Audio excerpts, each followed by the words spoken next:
Gallup has been studying workplace engagement for decades, surveying tens of millions of employees across nearly every country in the world. Their 2026 report found that one factor explains 70% of how engaged a team is. Pay does not explain it. Perks do not. Office layout does not. The factor that explains it is the manager. In a small business, the owner usually is the manager, which means the retention strategy is not a policy. It is the owner. Most small business owners losing employees right now are solving for the wrong cause. They assume people leave for money, so they raise everyone 5% and watch the same people leave anyway. The 2026 data from the Society for Human Resource Management says compensation is not the top reason people quit. It is not the second reason.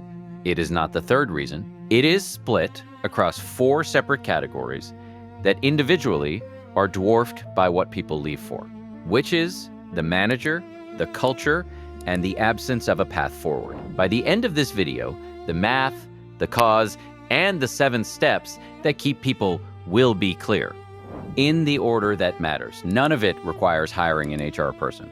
Most of it costs nothing.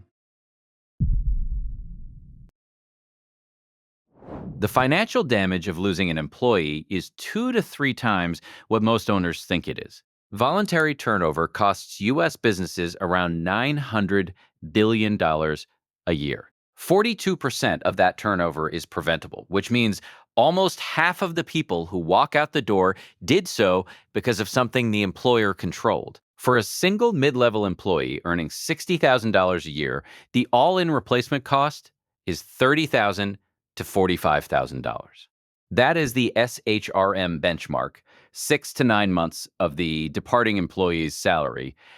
For a manager, it is closer to 200% of salary. For a senior or specialized role, sometimes higher.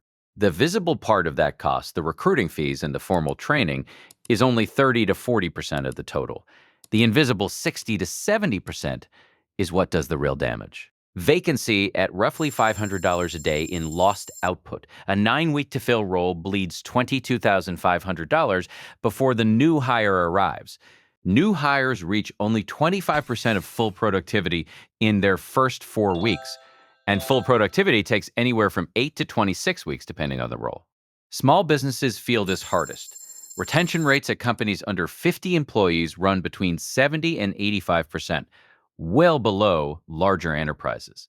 A $30,000 replacement cost in a small business can mean delayed equipment, frozen raises for everyone else, or a quarter spent in survival mode. In the small business community online, the same patterns repeat across hundreds of conversations. Owners describing the moment their first employee resigned and they had to absorb the role themselves for months. Owners shocked by exit interviews that named the manager when they were the manager, quiet employees turning out to be the ones who had been interviewing for 6 months, construction and restaurant owners describing turnover above 100% a year as the industry norm. The reason this is getting worse right now has a name. The same Gallup dataset shows that manager engagement in the United States dropped from 27% to 22% between 2024 and 2025. The largest single-year decline ever recorded in the metric. The people responsible for retaining teams are themselves checking out, and the engagement ratio of engaged to actively disengaged employees has narrowed to 1.8 to 1, down from 2.1 to 1 a year earlier. The workforce is moving in the wrong direction. At the same time, small business margins are tightening. What most owners are missing is that the lever they think doesn't apply to them, the manager quality lever, is the lever they have the most direct control over. They are the manager. There are 5 concepts that change how a small business owner thinks about retention. Once they land, the 7-step process makes sense. The first concept is the replacement math. Most owners price an exit at $5,000 and budget retention accordingly. The real number is 6 to 9 months of the departing employee's salary, and most of it is invisible. The vacancy itself, the productivity ramp of the new hire, the institutional knowledge that walked out the door, the team morale that drops while everyone covers the open role.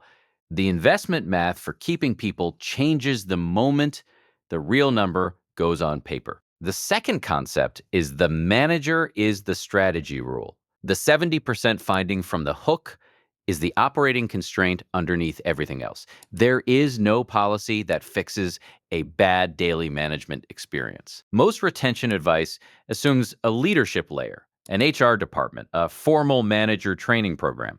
Small businesses do not have those layers. The owner is the layer. The owner's behavior is the system.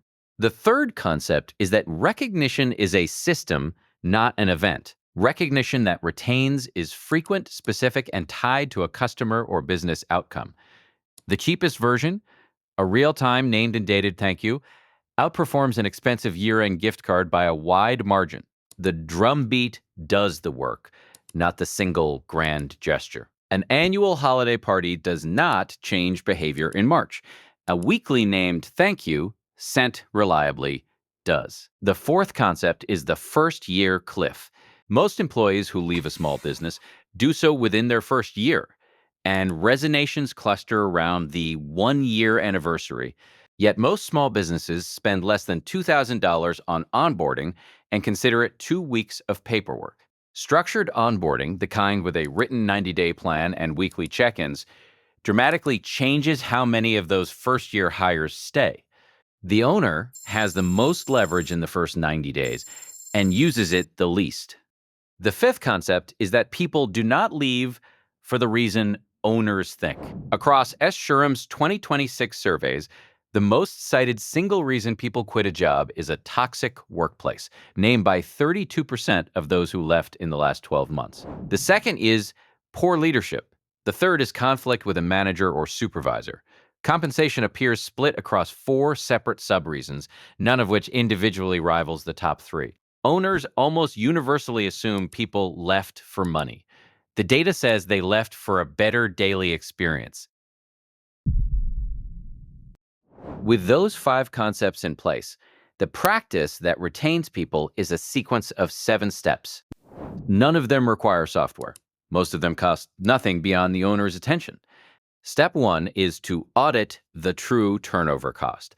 Pick the employee whose departure would hurt the most. Calculate the SHRM replacement benchmark for their salary band. Add the role-specific multiplier, 40% for frontline, 80% for technical, 200% for managers. Add the vacancy cost at roughly $500 a day for the expected days to fill. The number on paper is the budget the business should consider for retention investment in that one employee. Per year, most owners arrive at a figure 2 to 3 times higher than they expected. Step 2 is to run a stay interview with each direct report every 6 months. Stay interviews are the proactive opposite of exit interviews. 3 questions. What do you look forward to most when you come to work? What would you change about your job if you could change one thing tomorrow? What would make you start looking elsewhere? Listen without defending. Write the answers down. Act on at least one within 30 days. The signal that the system is working is that employees can name a specific change that came out of their last stay interview. Step 3 is to build a 90-day onboarding spine. Most small businesses lose first-year employees because the first 90 days were vague. A 90-day spine is week-by-week objectives, who the new hire shadows, what ready looks like at day 30, 60, and 90, and 4 30-minute check-ins on the calendar before the new hire's first day. This is the one retention investment with the highest payback for the lowest cost. A 4-hour investment, one time, then reused for every new hire after. Step 4 is to install named and dated recognition as a weekly habit. Pick a 5-minute window each week. Send one specific message. Name the person, name what they did, name the customer or the outcome it produced. The retention effect comes from the rhythm, not the gift card. The cost is 5 minutes a week, every week, for the rest of the time that person works for the business. Step 5 is to promise growth in writing to anyone who has been with the business 12 months or longer. Stalled growth is a top 3 exit reason. The conversation is 1 hour at the 12-month mark. Together, write down what the next 12 months look like. New skill they will learn, new responsibility they will take, new title or pay band they are working toward, specific milestones, specific dates. The employees should be able to answer the question, what are you working toward here in the next 12 months, without having to think. Step 6 is the owner training as a manager. This is the unfair step and the highest leverage one. 70% rule from the hook is not optional for small business owners. It lands on them whether they trained for the role or not. Pick a structured program. Vistage or EO peer groups for owners who want a monthly cohort, a manager development book series for those who prefer self-paced learning, or a focused online course for structured progression. 30 minutes a week, ongoing. The signal that the system is working is the owner having a documented framework for hard conversations, performance feedback, and one-on-ones, and being able to name the model they use. Step 7 is to build flexibility into the operating system, not as a perk. Flexibility for 2026 employees has moved from nice to have to table stakes. True flexibility is asynchronous communication, results, not hours measurement, and a documented list of what genuinely requires in-person time. This is structural. It cannot be added on top of an inflexible operating system. The signal that the system is working is that employees can name when flexibility applies and when it does not without asking permission for routine adjustments. The same 8 mistakes appear across small businesses, regardless of industry. The first is treating compensation as the only lever. Owners raise pay across the board when retention drops, then watch the same people leave anyway. Counter-offered employees leave 50% or more of the time within 12 months. Pay is table stakes. The daily experience is the lever. The second is skipping or compressing onboarding. The new hire goes through paperwork, gets thrown into the work, is expected to figure it out. Within 90 days, they are checked out or interviewing elsewhere. By month 12, they have left, and the business has spent the full $30,000 replacement cost on someone who never reached productivity. The size of this hole is hard to believe until the numbers land. Research from Quantum Workplace, which has tracked new hire experience across thousands of organizations, found that companies running a structured 90-day onboarding program retain new hires at rates up to 82% higher than those running unstructured onboarding. That is not a small lift. It is most of the first-year retention problem solved by one investment. The third is restricting flexibility without a stated reason. Mandating in-office days because that is how we work, or because it builds culture. Half the team starts looking, and that is not a figure of speech. The Society for Human Resource Management's 2026 workforce data found that 52% of employees would leave a job that denies flexibility without a clear business reason.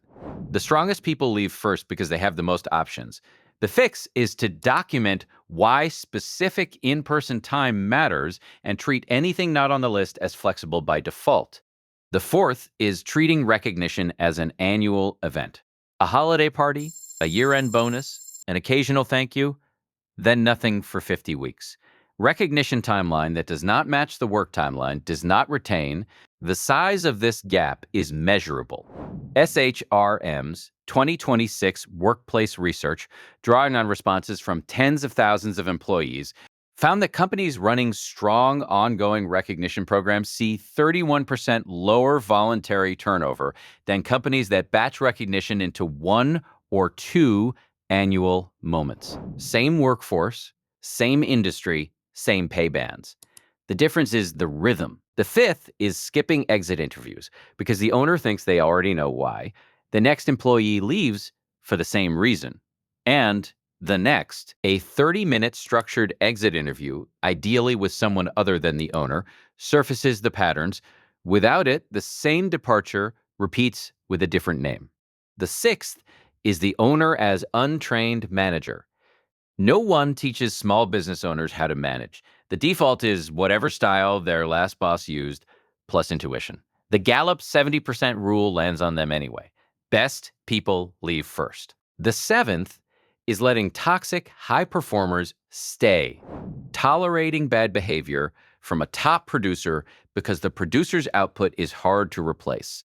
Within 12 months, 3 to 5 quieter employees have left because of the toxic high performers' behavior. Net team output drops. The math says fire the toxic high performer faster than instinct suggests. The eighth is promising growth verbally, never in writing.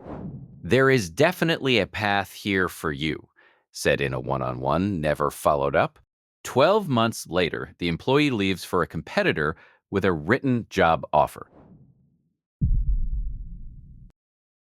Everything covered so far works on paper, in conversations, and in the owner's calendar. For businesses ready to systematize the recurring parts, particularly the stay interview cycle, the structured onboarding, and the recognition rhythm, there are tools that handle the workflow so the owner can focus on the conversations themselves.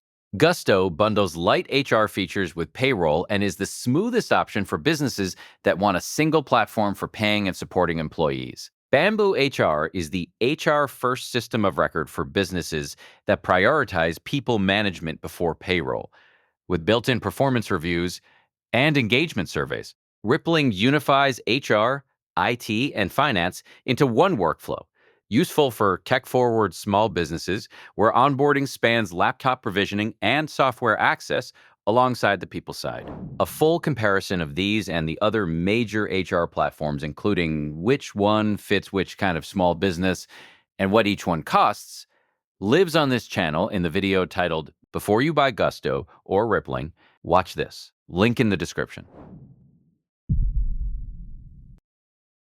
There are 3 things to do this week.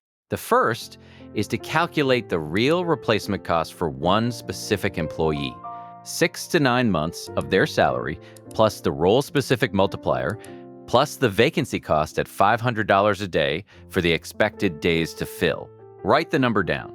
The number is the budget for retention investment in that one person. The second is to schedule a stay interview with one direct report in the next 14 days. 3 questions. What do you look forward to? What would you change? And what would make you start looking elsewhere? Listen.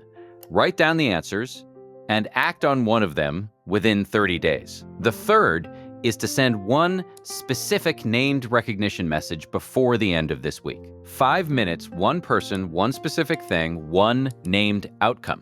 Then schedule the same 5 minutes every week for the next 12 weeks. The next video on this channel covers the budget framework for when to keep retention manual and when to bring in HR software. If the math, the 7 steps, and the 8 mistakes were useful, the subscribe button keeps these videos appearing in the feed. The most useful question to bring into the comments is which of the 7 steps would be hardest to start in your business? The answers across the comment section turn into the next video on this topic.